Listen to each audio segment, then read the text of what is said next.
everybody. Happy afternoon. Whew, how you doing? Now, I thought I was energetic.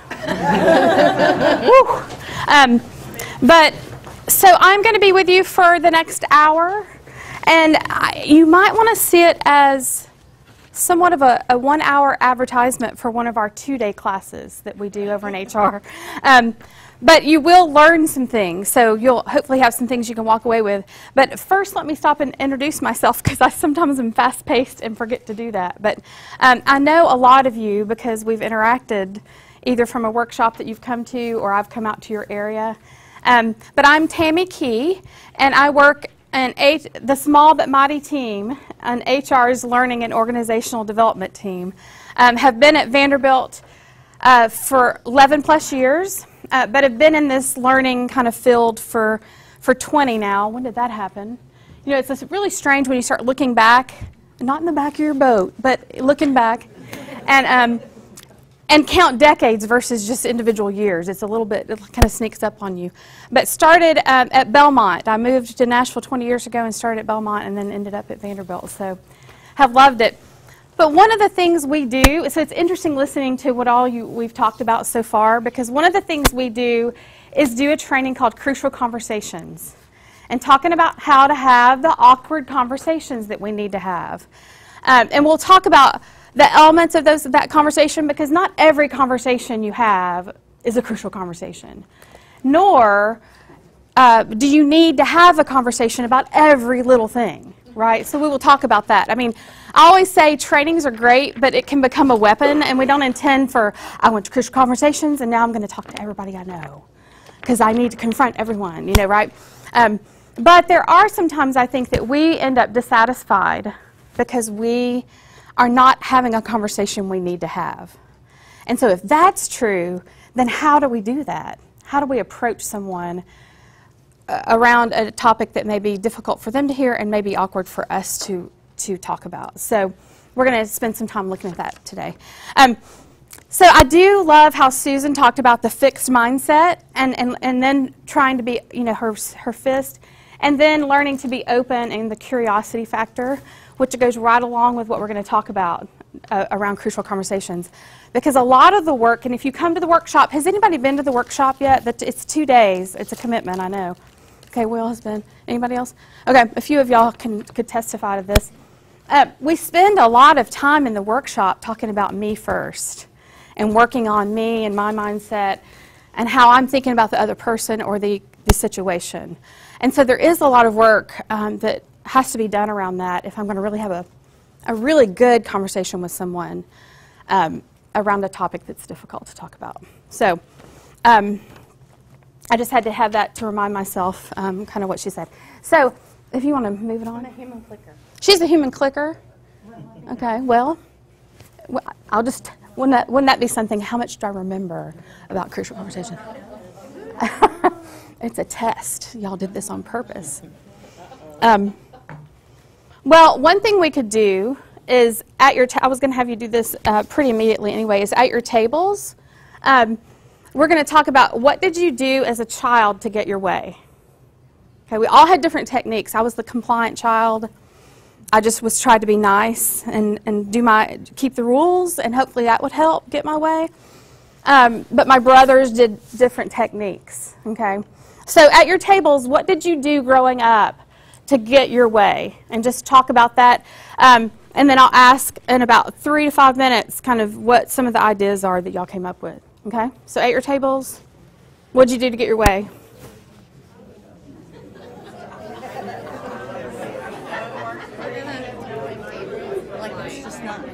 Is it frozen? Oh. This may actually work once that gets... I'm going to go get water too while... I'm going to walk around. I'm going to get some water. There were handouts, but I don't know where they are.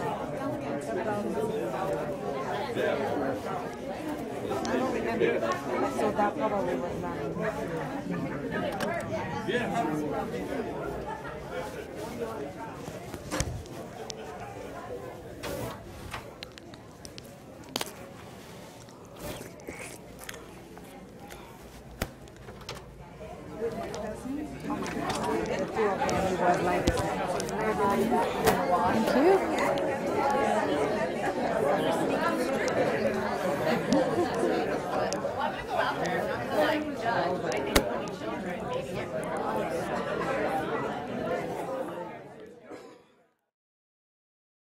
Okay. Okay, so if we could do some shout outs, what are some of the ways, just go ahead and admit it, what are some ways that you got your way as a child? Pouting. Pouting's a good one. Sneaky. What was that back there? Please. Oh, please. Oh, yeah, please. Being charming. Oh, charming. You know, the little, we see that. Sneaky. Okay, yeah. Anybody else over here? Ways that you got your way? We all felt we were pretty compliant children. Y'all were all compliant? What? Nobody got on the floor and threw a fit? No, I was subtly. Oh, we have some in the back that were. I would like try to freeze my parents out. Okay, this is a new one. No, I just said that I would like to Free. freeze my parents out. What did that kind of look like? I was usually like a good kid. I went along with everything, but if I felt like I wasn't getting my way, I would just not be part of the family or like threaten to just like not get any more good grades. Oh, you've just kind of, yeah. I tried to emotionally blackmail them. Hey. No. Very young person. Good. Look at me, good. Ha. She's like, I'm actually not like that anymore. Anybody else? Did I hear some others? I was arrogant. I was the oldest and most older. You just did. Whatever I wanted, I was going to get. Yeah. I got this one, yeah. Good. Keep asking other parents. Yeah, you're playing the parents against one another. Yeah, if one doesn't give you the answer you want, you go to the other. Or, yeah, I mean, there's many different. Anybody use tears? I sometimes could do that because I had two brothers, and I could always work that against them. Make them the bad ones. Yeah. So, y'all are like, what does this have to do with anything? How many of you, as an adult, use the same techniques to get your way? Sometimes, maybe, compliant, yeah. Now, nobody said they got on the floor and threw a fit, so hopefully you wouldn't do that now. That doesn't give a whole lot of good outcomes, right? But sometimes, right? Okay, I'm going to try to use this again. Let me see if I can move it to there should be a child. Yep. There we go. Yeah, and move it forward one more. Okay, yeah. So we're going to learn some techniques that as adults we can try to influence and really bring another person along, right? And so when we're talking about even a crucial conversation, and a lot of the examples you all have been given, and a lot of giving, and the questions you've asked even the panel are around, what do I do about that person that I can't, there's bad behavior, or they're negative, or I don't know what to do about that. Well, obviously, like someone said on the panel, we can't control the other person, right? I can only control how I behave. However, we can influence people. I really believe we can influence people. So we're going to learn some techniques today to at least help you start thinking about what are the facts in the situation that I'm maybe thinking about where I might have to have a hard conversation. What stories am I telling myself? And even if you just walk out of here today and start to recognize, I remember when I first started learning this material, I went away going, oh, I tell myself a whole lot of stories that may or may not be true about people. And especially my family, like it can become like years of stories that have built up. And you think something about somebody because the whole family's built up a story around someone. So this is definitely applicable to your home life as well, okay? So we're going to learn some techniques. Let's hold off here for just a minute. And let me talk about the 3 things that you have to have in order for a crucial conversation to be crucial, right? To be what we're talking about. First of all, you have to have opposing opinions. If we agree with one another, then there's really probably not a problem, right? if we're agreeing. Strong emotions are usually involved.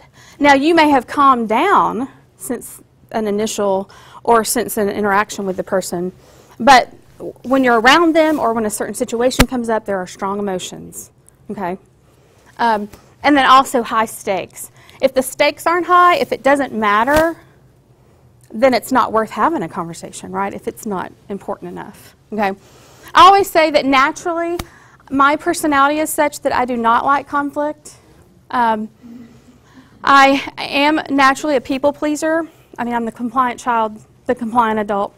However, I have learned that I will have these crucial conversations when it's important enough. So if the relationship is important enough and I want that taken care of and I want to be back on a place where we're in good relationship, then that motivates me then to really consider and plan and have a good conversation. It's not worth the awkwardness and the difficult conversation part if it doesn't matter to you, right? So consider that. Okay. Thank you. So this is interesting.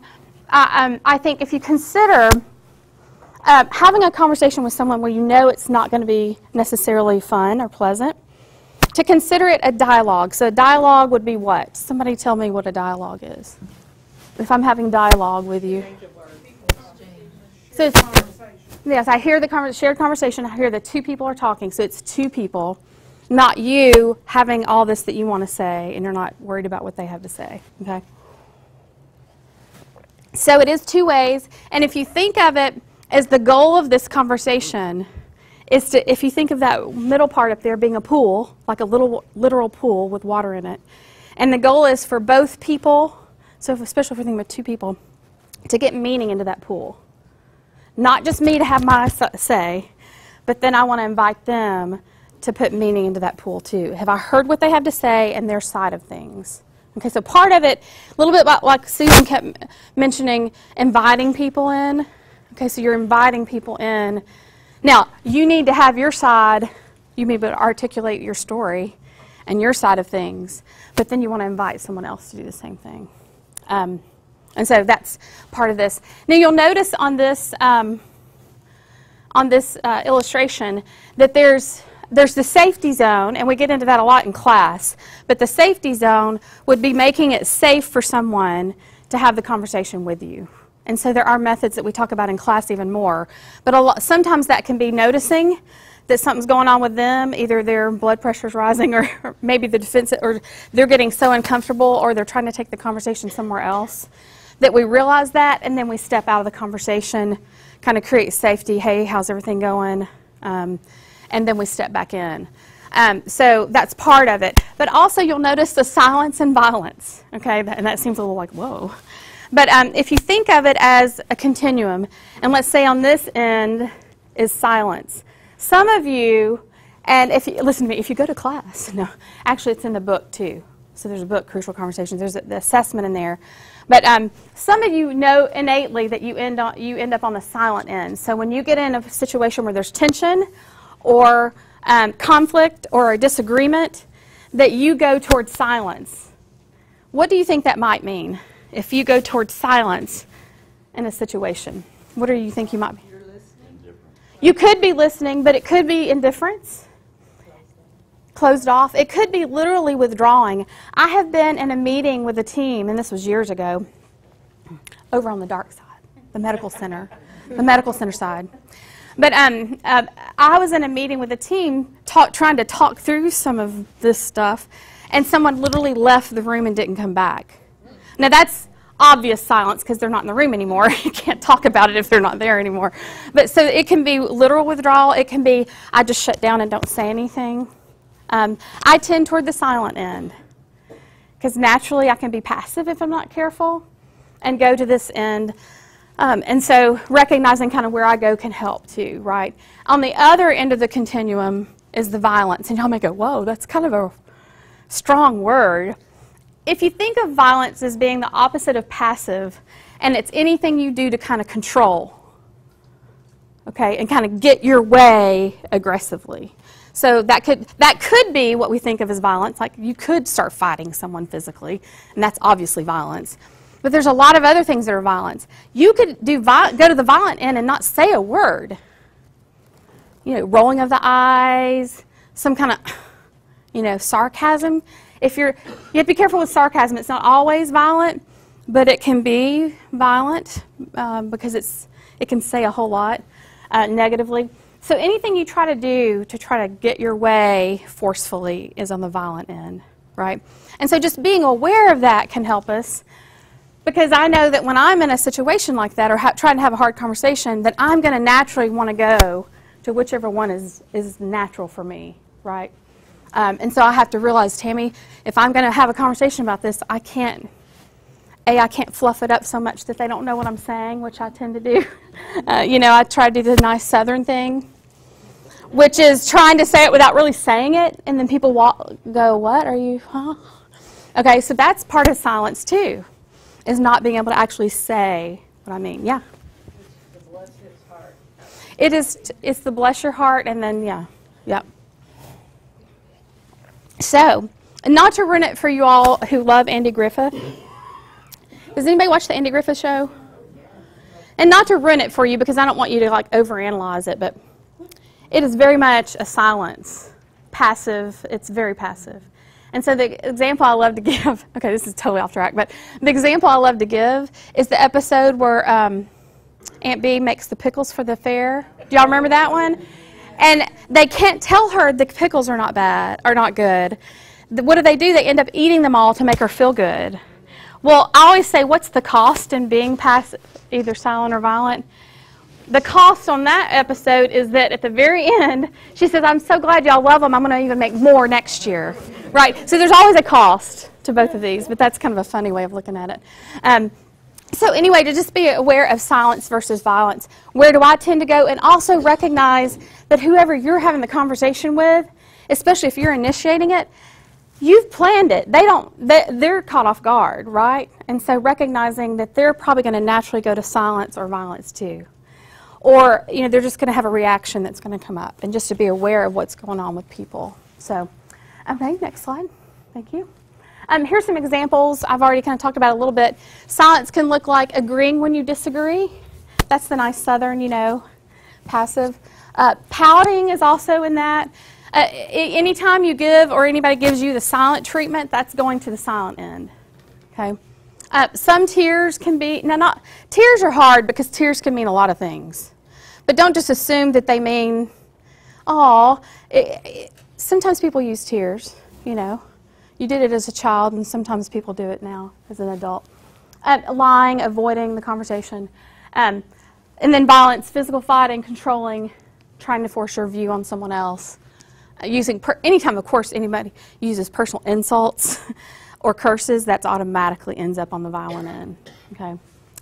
Now, the question to ask yourself is, what are the costs of using any of these behaviors? If I'm not going to have an open conversation with someone and say what I really mean in a respectful way, what's the cost? So what's the cost if I stay quiet and don't say anything or don't have the conversation? Yeah, and then, exactly. And what's the cost if I go toward violence, right? Because there's a cost either way. And so to kind of ask yourself that question too. Okay, next one. Okay, another thing to consider too is that anger looks different with a lot of people. And I won't go too far down this road, but to just also think about the fact that anger is an emotion. It's not a behavior. It's the behaviors that come out of, it's what we do about it, right, that could be a problem. And so sometimes, but once again, anger, if you go toward the silent end, may look like what it looked like for me growing up, which is anger is wrong. You are not supposed to have it. Don't be angry. And I kind of want to go, it's too late. I'm already angry. Because it's an emotion. You can't help the emotion, right? So sometimes we grow up with it. So what that means for me is I have a hard time saying that I'm angry. Even still to this day, it sounds kind of harsh. And so I have different words for it if you want to move on. Well, I'll talk about the anger bucket in just a minute if you don't mind going on above with both of those. One more. Yeah. So if you have anybody else have a hard time saying you're angry, admitting it? I do. I call it other things. Anybody else? Am I the only one in the room?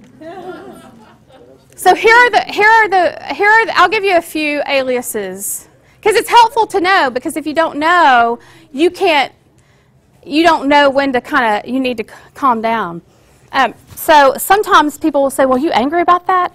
I'm not angry. I'm just tired. Don't you know tired when you see it? And I'm about to explode. And they're like, whoa, if you're not, Or I'm stressed. That's all. I'm just stressed. Once again, I'm not recognizing that my anger bucket, you notice the bucket, my anger bucket is full and I don't know it. If I don't know it, I can't do something about it. Or I don't tend to do some things to calm myself down. Okay. Hangry, we call hangry for a reason. Y'all mentioned hunger earlier.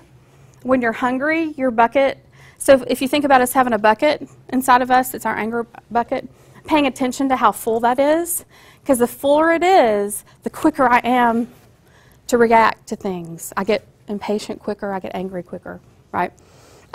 So if I keep saying, no, I'm not angry, I'm just tired, but it's like at 90, my anger bucket's at 90, then you can just walk in and say, hey, Tammy, what about Thursday on this? And I just explode. And you're like, what? No, I didn't do anything. I just said hi, you know. So recognizing that bucket is really important. And our aliases. Anybody else think of ways that you say you're angry when you're, without saying you're angry? Frustrated's a great one. I hear that a lot too, and I use it a lot. Yeah. I'm disappointed. That's a good one. Defensive? Pensive, yeah. I'm just thinking, I'm pensive. Yeah. Anybody else? I'm stressed. That's a really, yeah. That's a really popular one, right? So we won't go into this today, but when you think about, when you study anger and you really look at it, a lot of it is recognizing when it's getting full and when you're getting to that level and then trying to do some things. It could be like y'all mentioned at the panel, taking a quick walk. I need to get out of the building. I need to get away from this for a minute. I need to listen to some music, go have some food, and all that can help you calm down. But sometimes you might decide you need to have a conversation. Okay? I won't talk about this a lot, but y'all may have seen the unhealthy ways that we express anger. Repression is I don't have any clue. I've repressed it. I don't really know it. And that's when y'all say, Tammy, are you angry? And I go, what are you talking about? Of course not.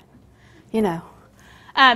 Suppression's a little different because I know I'm angry, but I'm not going to tell anybody. You know. I may tell one person. I won't tell anybody else. You know, so you know it, but you're not going to admit it. Projection is a fun one. This is where I know I'm angry, but I project it onto other people. Tammy, are you angry about what's going on around here? Not me, but I know two people who are angry. Not me, myself, personally, but I know two people who are. Right, we put it on other people. We don't say we are, but everybody else. And you're about to kill people, too, you know. And then there's the fun one, too, indirect or passive-aggressive. And sarcasm is really used a lot. Hey, Tammy, do you mind working over tonight on the project that we're trying to... No, bring it on, lay it on me. I don't mind dying young, just put it on, you know. That's all anger. It's the anger bucket. If you think of that boiling water, the bucket, the pot on the stove, and you can see the steam coming out of it, that can be that. And so listen for that. You'll hear people doing those things. Now, we don't want to pick apart everything everybody says, right? But just keep in mind, these are unhealthy ways to express anger. Okay?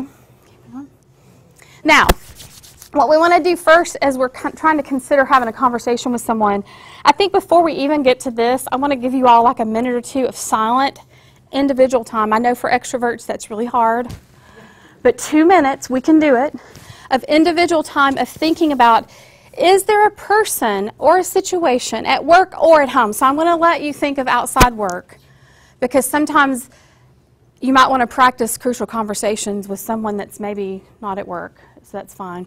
But think of a person or a situation where you think, I have been dissatisfied either because I know I need to have a conversation and I've not, or I've tried to have a crucial conversation or a hard conversation and it has not gone well.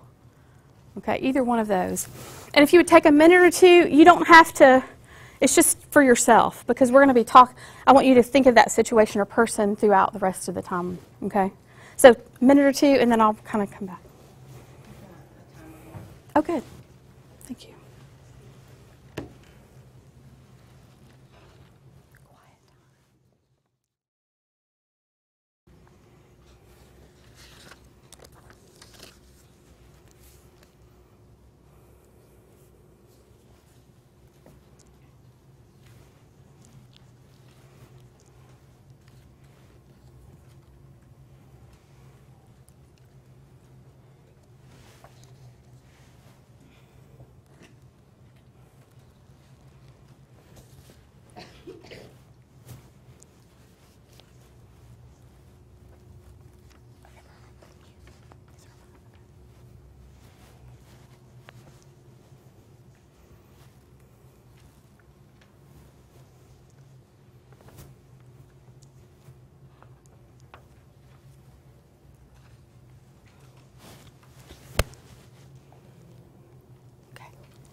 Okay, has everybody been able to at least think of a situation or a person that you might want to have? You don't have to, I mean, you're not going to have to sign off today that you're going to go forth and commit to have a hard conversation after you leave the room tonight.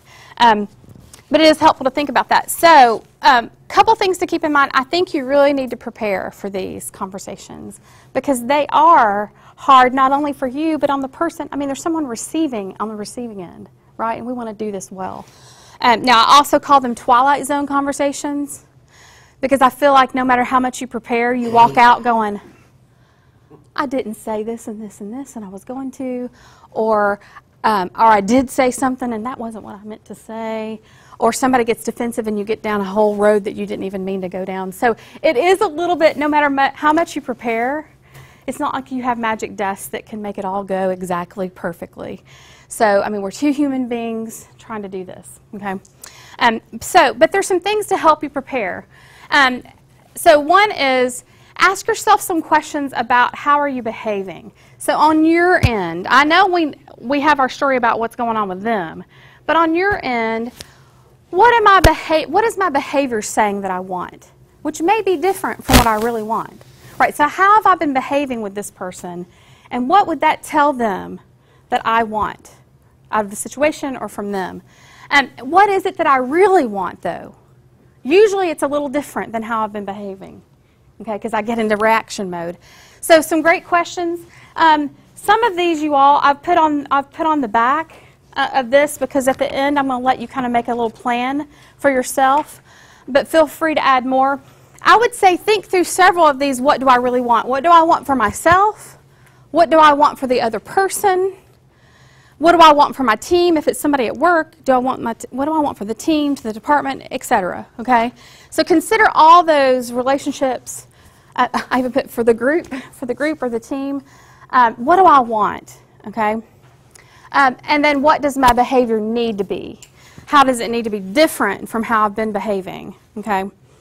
It's an interesting psychological thing that sometimes my behavior proves to the other person that what they think about me is true. Because I get into those bad behaviors myself, right? Or reactions. So being aware of that. So ask yourself those questions. Okay, next. And then I wanted to go over, this is interesting, you may already know this. Of course, those of you who went to class already know it. But there's a path to the actions and the things we say and do with a person that can make it kind of break down. So I wanted to go over this path to action and consider the stories that we tell ourselves. Now, sometimes the stories are accurate, but many times they are not. Okay? So let's look, we're going to look at the path, and then we're also looking at an example as we go.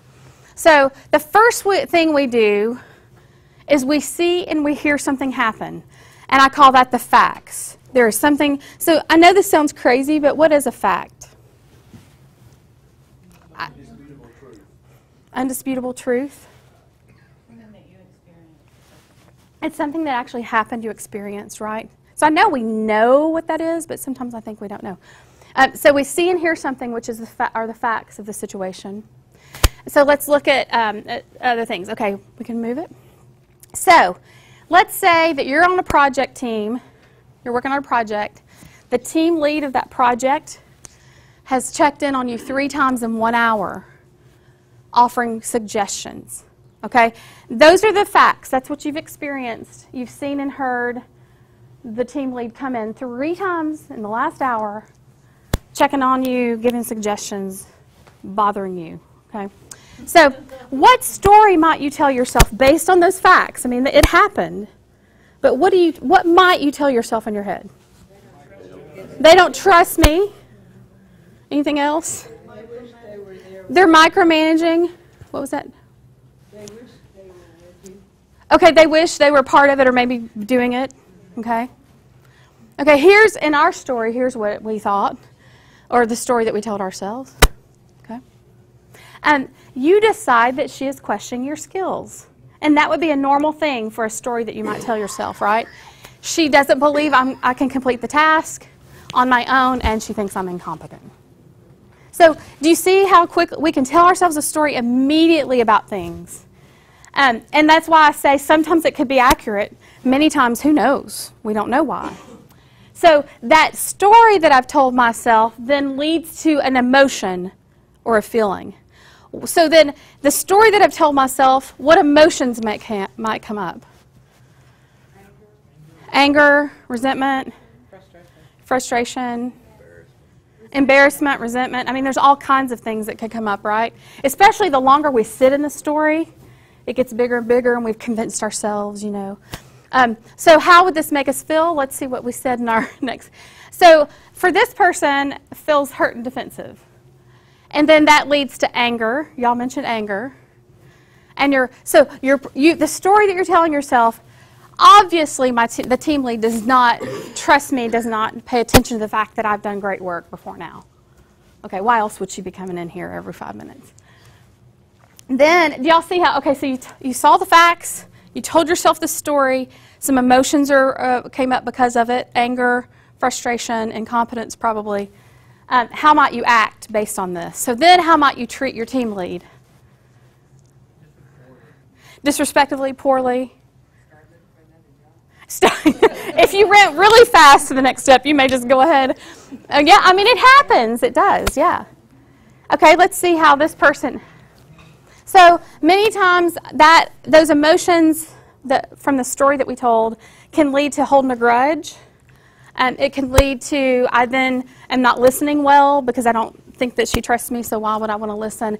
I call it sometimes in these situations, I have a hard time making eye contact with the other person because it's uncomfortable now. Because I'm believing something about the situation that may or may not be true, right?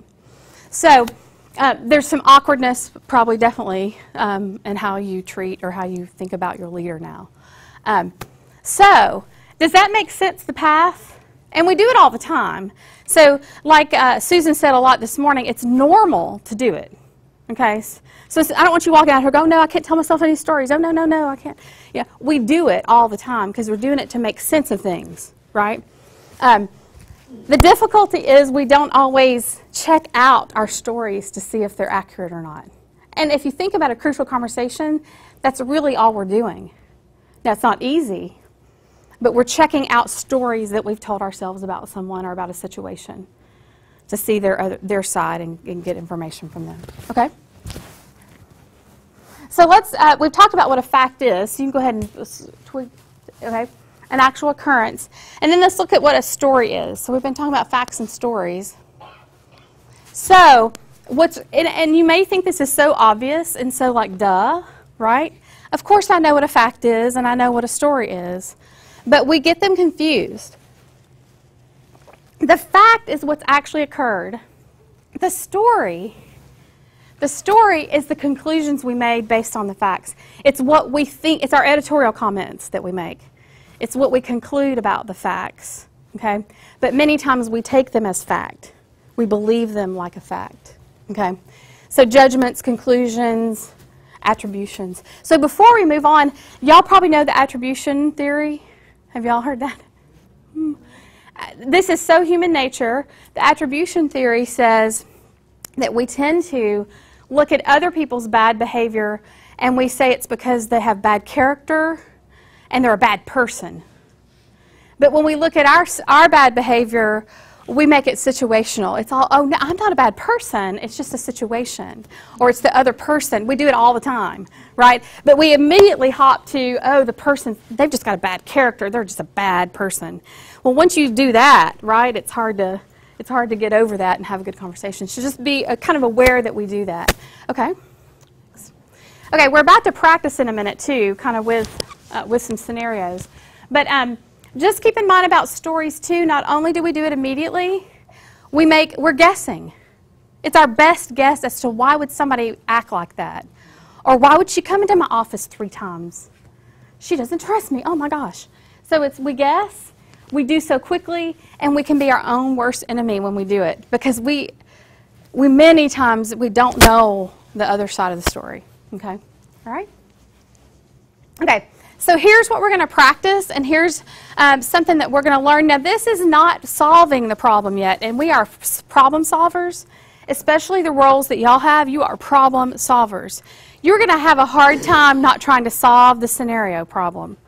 Our goal is not to solve it yet.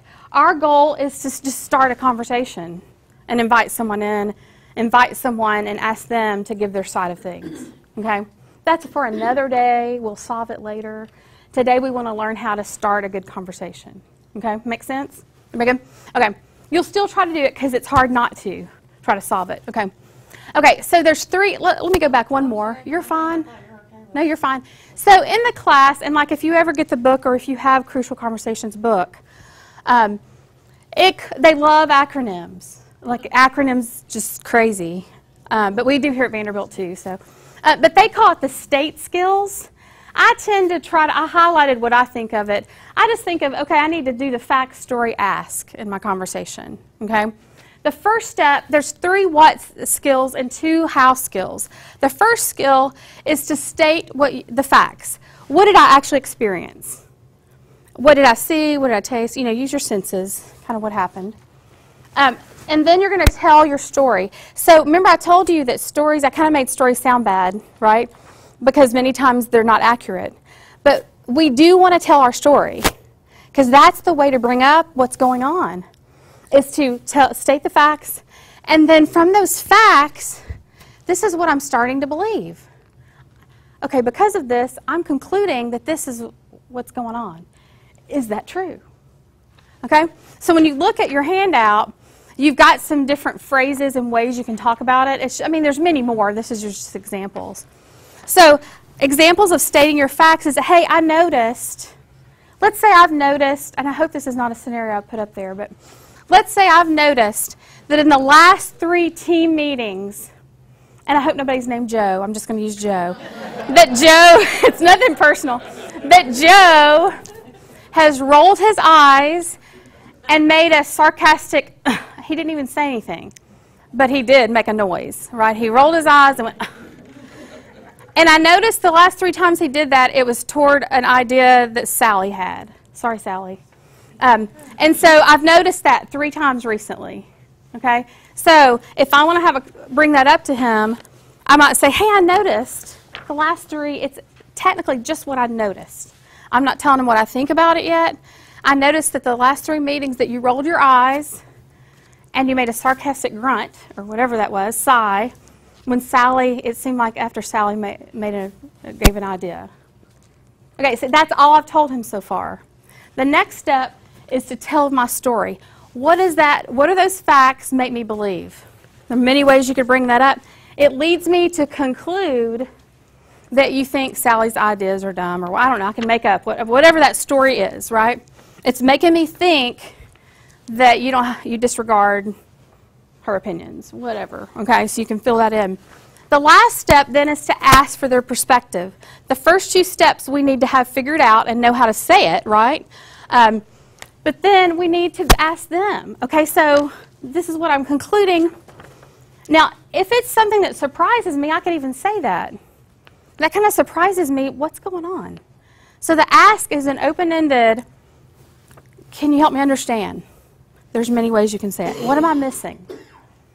And then that opens it up, hopefully for them. Remember earlier I said we want that pool to fill up with both people's sides. And then hopefully that will invite them to do that. Make sense? Sort of, kind of? Okay. Okay.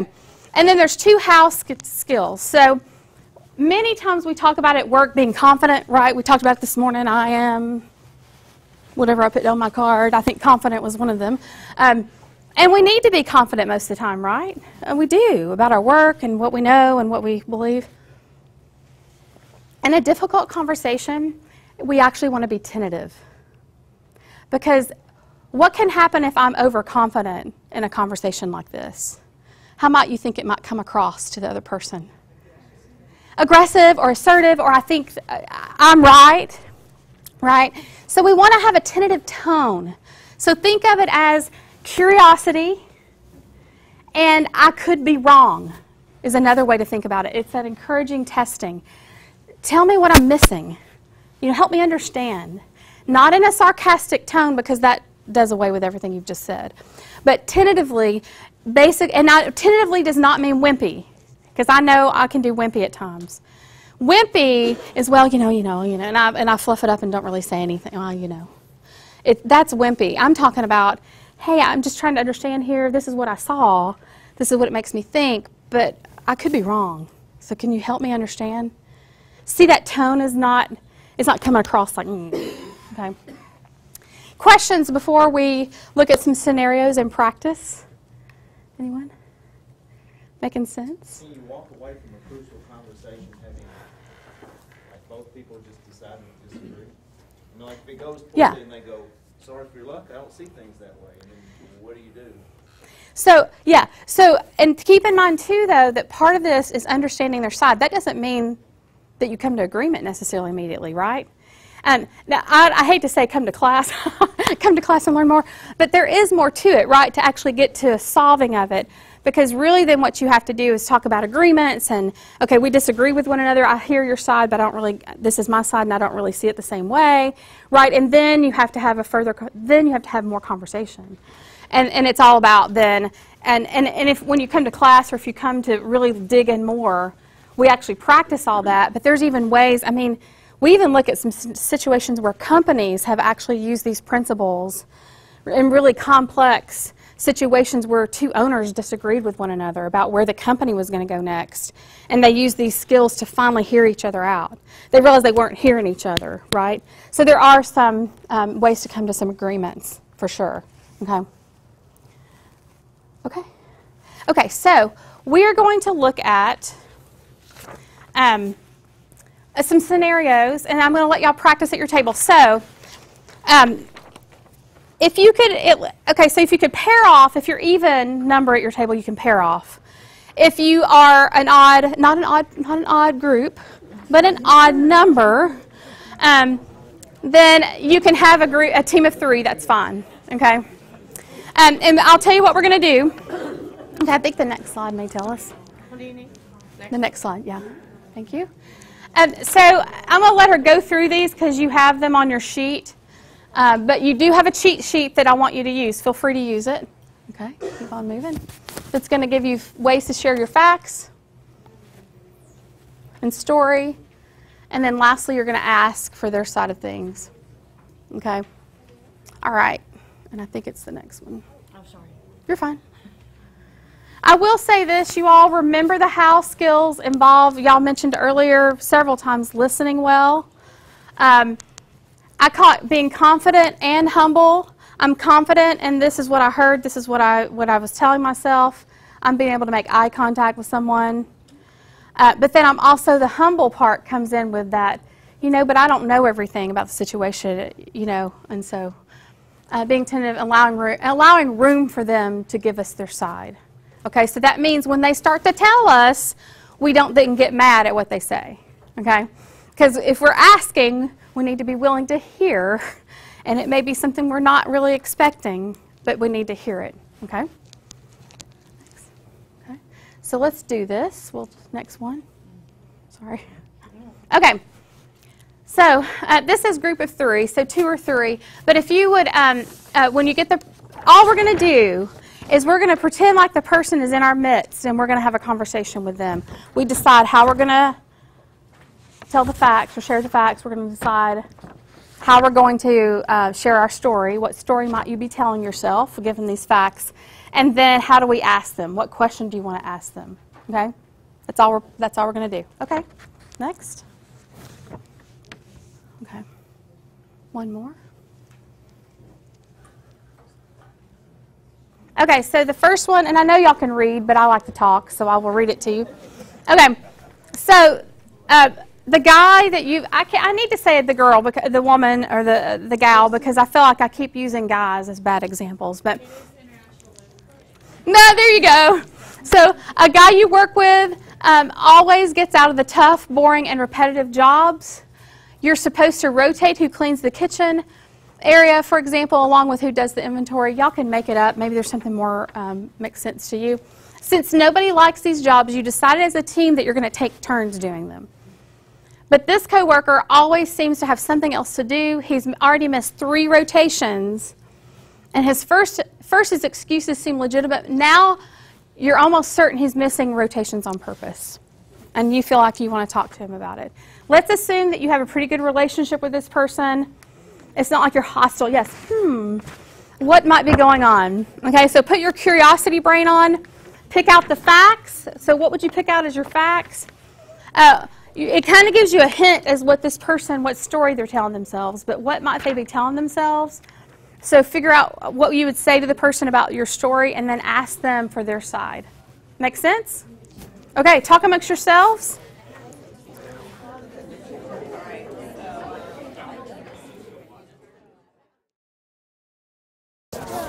Let's just debrief it together, because you could come up with different questions that you want to, or things you want to say, and it can look different.